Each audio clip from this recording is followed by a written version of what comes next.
इस प्रांगण में उपस्थित सभी सम्माननीय लोग, शिक्षक, मेरे सहपाठियों और उपस्थित अन्य सभी गणमान्य लोगों को मेरा सादर नमस्कार।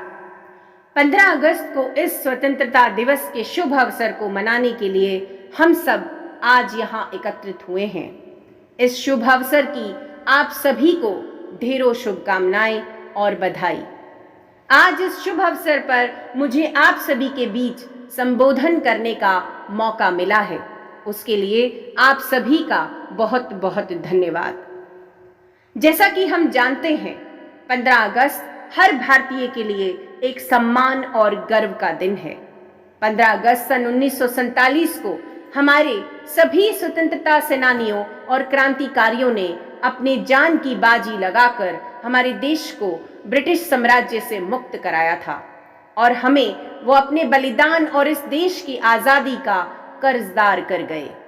इसलिए हम इसे ऐतिहासिक रूप से उनकी याद और सम्मान में इस दिन को मनाते हैं।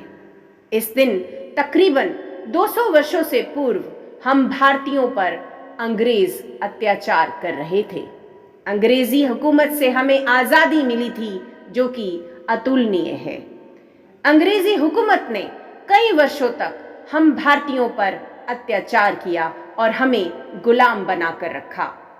एक कहावत है कि पाप का घड़ा एक दिन अवश्य फूटता है और इसी कहावत के अनुसार 15 अगस्त के दिन हमें अंग्रेजों की गुलामी से आज़ादी मिली और हम पूर्ण रूप से स्वतंत्र हो गए।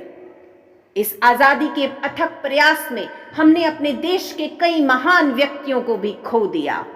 हमारे देश में ऐसे कई महान व्यक्तियों ने जन्म लिया जिन्होंने देश की आज़ादी के लिए अपनी जान तक की परवाह न की और हंसते हंसते देश के लिए कुर्बान हो गए।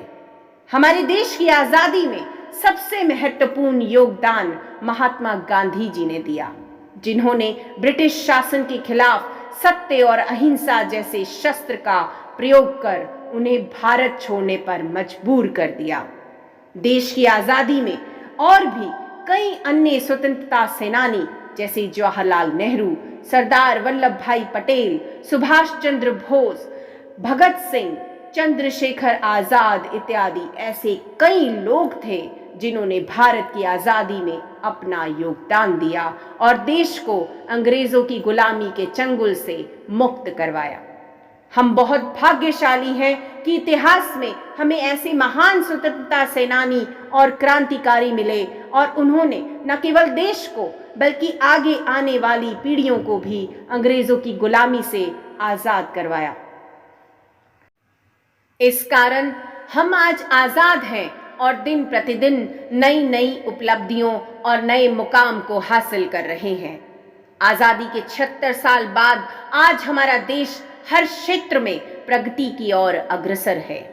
हमारा देश हर दिन अलग क्षेत्र में एक नया अध्याय लिख रहा है, जैसे सैन्य ताकत, शिक्षा, तकनीकी, खेल और कई अन्य क्षेत्रों में यह हर दिन नया आयाम लिख रहा है।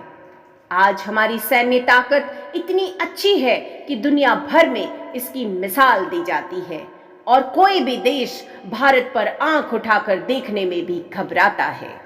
आज हमारी सैन्य ताकत आधुनिक हथियारों से लैस है जो किसी भी दुश्मन को पलक झपकते ही मिटाने की ताकत रखता है।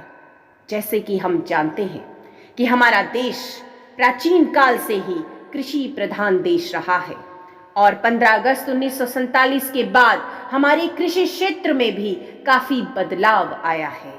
आज़ादी के बाद हम कृषि में नई तकनीक और फसल उगाने के नए तरीकों का इस्तेमाल कर अधिक मात्रा में फसल का उत्पाद करते हैं और आज हमारा देश अनाज का निर्यात करने में सबसे आगे है।